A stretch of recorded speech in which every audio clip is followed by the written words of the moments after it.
Hello, this is my fourth video on Marxism, and today I am going to discuss one of the most important part of Marxism, that is historical materialism.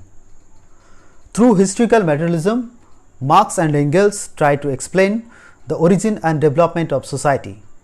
Not only they have discussed the origin and development of society, but they have also given an indication for a future society. To get a clear conception on historical materialism, watch this video till the end. Okay, let's start.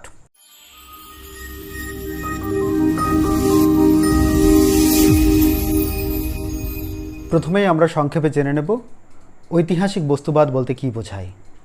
What is historical materialism? Historical materialism is the extension of the principles of dialectical materialism to the study of social life. অর্থাৎ মানব সমাজের বিকাশ এবং তার পরিবর্তনের ইতিহাসে দ্বন্দ্বমূলক বস্তুবাদের মূল নীতিগুলিকে প্রয়োগ করাই হলো ঐতিহাসিক বস্তুবাদ। ঐতিহাসিক বস্তুবাদ কেবলমাত্র মানব সমাজের বিকাশ এবং পরিবর্তনের ইতিহাসকেই ব্যাখ্যা করে না, একই সঙ্গে ভবিষ্যৎ সমাজের কাঠামো কীরূপ হবে সে সম্পর্কেও ইঙ্গিত প্রদান করে। মার্কস তার ঐতিহাসিক বস্তুবাদের তত্ত্বকে বৈজ্ঞানিক তত্ত্ব হিসাবে চিহ্নিত করেছেন। এক্ষেত্রে এঙ্গেলসের একটি মন্তব্য বিশেষভাবে উল্লেখযোগ্য।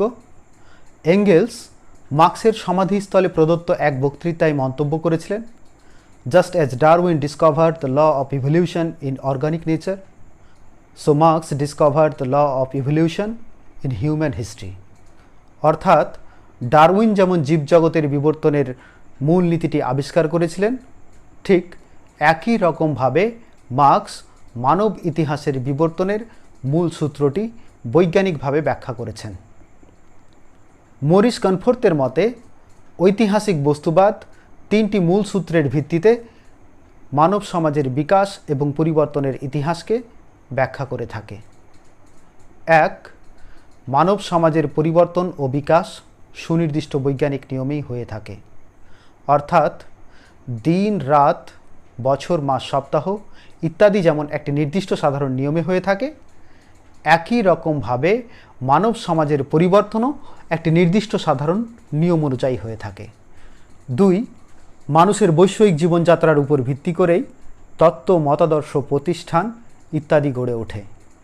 কোনো ভাব বা বিমূর্ত ধারণার দ্বারা নয়, মানুষের বাহ্যিক জীবনযাত্রা, মানুষের প্রাত্যহিক জীবনযাত্রার উপর ভিত্তি করেই তত্ত্ব, মতাদর্শ, সাহিত্য ইত্যাদি গড়ে ওঠে।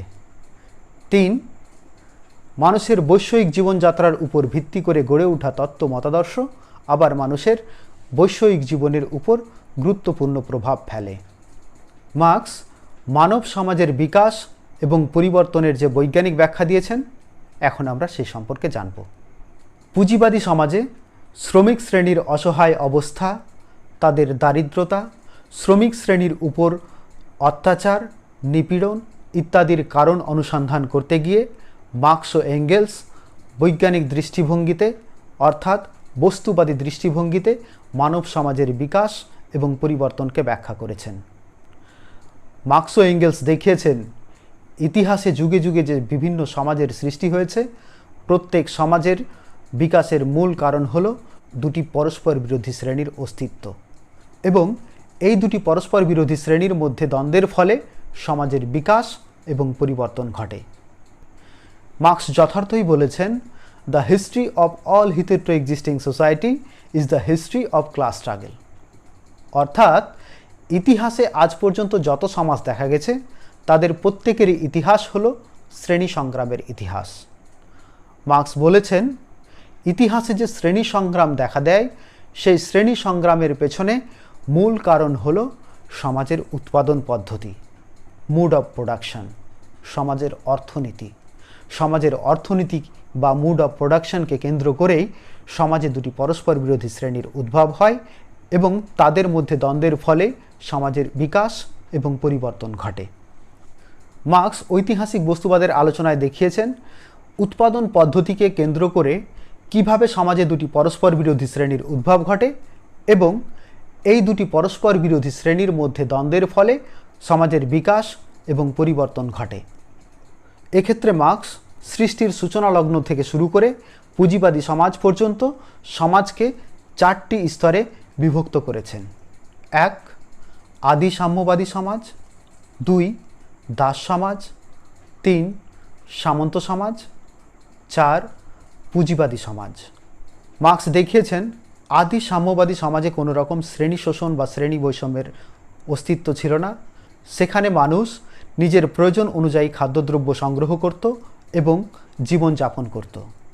কিন্তু কালক্রমে আদি সাম্যবাদী সমাজে যখন হাতিয়ারের আবিষ্কার হলো, যখন কিছু মানুষ হাতিয়ার আবিষ্কার করে ফেলল, তখন তার পক্ষে প্রয়োজনীয় খাদ্যদ্রব্য সংগ্রহ করা অনেক সহজ হলো। সে কি করলো? প্রয়োজনের তুলনায় অতিরিক্ত পরিমাণ খাদ্যদ্রব্য সংগ্রহ করা শুরু করলো এবং সে ভবিষ্যতের জন্য সঞ্চয় শুরু করলো। অন্যদিকে যারা হাতিয়ার আবিষ্কার করতে পারেনি তারা নিজেদের খাদ্যদ্রব্য সংগ্রহের জন্য কি করলো? যাদের কাছে হাতিয়ার রয়েছে তাদের শরণাপন্ন হলো। এর ফলে কি হলো? সমাজে দুটি শ্রেণীর উদ্ভব হলো। যার কাছে হাতিয়ার রয়েছে, যে অধিক পরিমাণ খাদ্যদ্রব্য সংগ্রহ করতে সক্ষম, সে মালিক শ্রেণীতে রূপান্তরিত হলো এবং যারা তাদের শরণাপন্ন হয়ে থাকলো তারা দাসে পরিণত হলো। এইভাবে আদিম সাম্যবাদী সমাজের পতন ঘটে এবং দাস সমাজের আবির্ভাব হয়। এরপর দাস সমাজে যখন দাস মালিকদের দ্বারা দাসদের উপর শোষণ, পীড়ন ও অত্যাচার চরম আকার ধারণ করল, তখন দাস মালিকদের বিরুদ্ধে দাসরা ঐক্যবদ্ধ হয়ে সংগ্রামে সামিল হলো। এই যে দাস মালিক এবং দাসদের মধ্যে দ্বন্দ্ব, এই দ্বন্দ্বকে কেন্দ্র করে দাস সমাজের পতন ঘটিয়ে সামন্ত সমাজের আবির্ভাব হয়। ঠিক একই রকমভাবে সামন্ত সমাজে ভূস্বামী এবং ভূমিদাসদের মধ্যে দ্বন্দ্বের ফলে সামন্ততান্ত্রিক ব্যবস্থার পতন ঘটে এবং পুঁজিবাদী সমাজের আবির্ভাব হয়। সমাজের এই যে বিকাশ, এই বিকাশের পেছনে মূল কারণ হিসাবে মার্কস উল্লেখ করেছেন সমাজের উৎপাদন পদ্ধতি। সমাজের উৎপাদন পদ্ধতির পরিবর্তনের ফলে সমাজের মধ্যে পরিবর্তন ও বিকাশ ঘটে। এখন আমরা উৎপাদন পদ্ধতি, মোড অফ প্রোডাকশন সম্পর্কে আলোচনা করব। মানুষ জীবন ধারণের জন্য প্রয়োজনীয় দ্রব্যাদি যে পদ্ধতিতে উৎপাদন ও বিনিময় করে থাকে তাকেই বলা হয় উৎপাদন পদ্ধতি। মার্কস উৎপাদন পদ্ধতির দুটি দিকের উল্লেখ করেছেন। 1. উৎপাদন শক্তি, 2. উৎপাদন সম্পর্ক। উৎপাদন শক্তি, ফোর্সেস অফ প্রোডাকশন হলো যা উৎপাদনে সাহায্য করে, হোয়াট হেল্পস ইন প্রোডাকশন। শ্রমিকের শ্রম, প্রয়োজনীয় যন্ত্রপাতি, জমি জমা ইত্যাদি উৎপাদনে সাহায্য করে থাকে, তাই এগুলিকে উৎপাদন শক্তি বা উৎপাদনের উপকরণ বলা হয়। অন্যদিকে উৎপাদনের উপকরণকে কেন্দ্র করে মানুষের সঙ্গে মানুষের যা সম্পর্ক তাকে বলা হয় উৎপাদন সম্পর্ক। How people are related to the forces of production, অর্থাৎ উৎপাদনের উপকরণের সঙ্গে মানুষের যা সম্পর্ক তাকেই বলা হয় উৎপাদন সম্পর্ক। এখানে বলা হয়েছে যারা উৎপাদনের উপকরণের মালিক, যাদের হাতে উৎপাদনের উপকরণের মালিকানা থাকে তারা হলো ডমিন্যান্ট ক্লাস বা শাসক শ্রেণী, পুঁজিপতি শ্রেণী, এবং যারা তা থেকে বঞ্চিত থাকে তারা হলো শাসিত শ্রেণী, শ্রমিক শ্রেণী বা ডোমিনেটেড ক্লাস। মার্কস বলেছেন প্রত্যেক সমাজেই দুটি পরস্পর বিরোধী শ্রেণীর অস্তিত্ব থাকে, একটি হলো শাসক শ্রেণী ডোমিন্যান্ট ক্লাস, আর একটি হলো শাসিত শ্রেণী বা ডোমিনেটেড ক্লাস। মার্কস আরও উল্লেখ করেছেন সমাজে শাসক শ্রেণীর সংখ্যা সর্বদাই কম থাকে, অন্যদিকে শ্রমিক শ্রেণীর সংখ্যা সর্বদাই সমাজে বেশি থাকে। এখন প্রশ্ন হলো শাসক শ্রেণী সংখ্যায় কম হয়েও কি করে সংখ্যাগরিষ্ঠ শ্রমিক শ্রেণীর উপর নিজেদের শাসন কার্য চালিয়ে যায়? এখানে মার্কস উল্লেখ করেছেন দুটি পদ্ধতিতে শাসক শ্রেণী শ্রমিক শ্রেণীর উপর তাদের শাসন কার্য চালিয়ে যেতে থাকে। 1. বল প্রয়োগের মাধ্যমে। কিভাবে শাসক শ্রেণী বল প্রয়োগ করে? রাষ্ট্রযন্ত্রকে নিজেদের দখলে করে। রাষ্ট্রের আইন, শাসন এবং বিচার ব্যবস্থার উপর নিজেদের আধিপত্য কায়েম করে, অর্থাৎ রাষ্ট্রের সেনাবাহিনী, পুলিশ এবং বিচার ব্যবস্থার উপর নিজেদের আধিপত্য কায়েম করে শাসক শ্রেণী শাসিত শ্রেণীর উপর নিজেদের শাসন এবং শোষণকে অব্যাহত রাখার চেষ্টা করে। এখানে মার্কস উল্লেখ করেছেন যে বল প্রয়োগের মাধ্যমে দীর্ঘদিন শাসন কার্য চালিয়ে যাওয়া সম্ভব নয়। তাই দ্বিতীয় পদ্ধতি হিসাবে শাসক শ্রেণী শ্রমিক শ্রেণীর চিন্তা চেতনা এবং বিশ্বাসকে নিয়ন্ত্রণ করে থাকে। শাসক শ্রেণী কিভাবে শ্রমিক শ্রেণীর চিন্তা চেতনা ও বিশ্বাসকে নিয়ন্ত্রণ করে? সমাজের অর্থনীতি বা সমাজের উৎপাদন ব্যবস্থার উপর উপরিকাঠামোর নির্মাণ করে শ্রমিক শ্রেণীর চিন্তা চেতনা এবং বিশ্বাসকে নিয়ন্ত্রণ করে থাকে।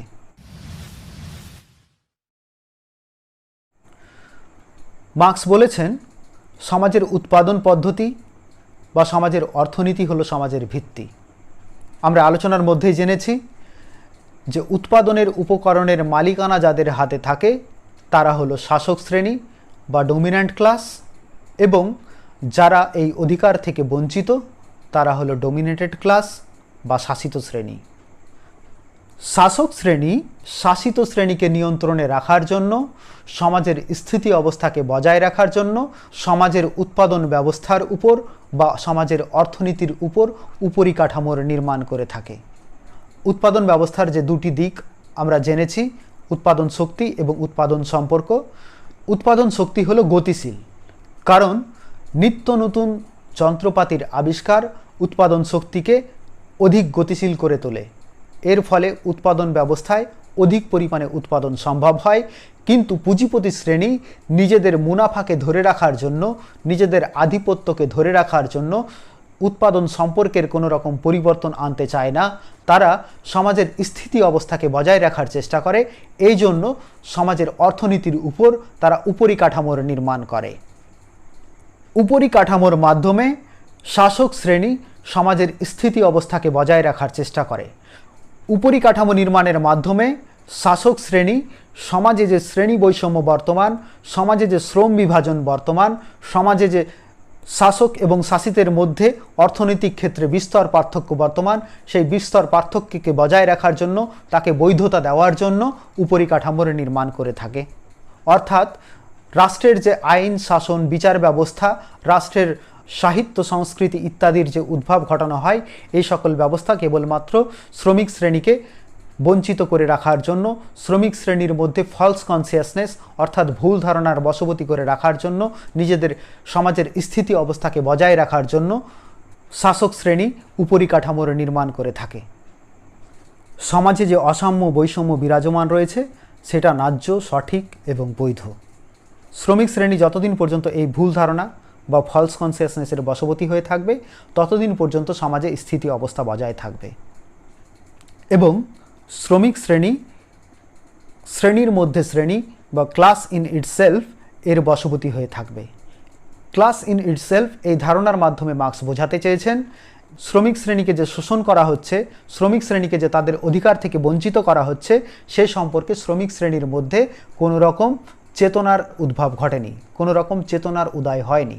শ্রমিক শ্রেণী ফলস কনসিয়াসনেসের মধ্যে রয়েছে, শ্রমিক শ্রেণী ভুল ধারণার বশবর্তী হয়ে রয়েছে।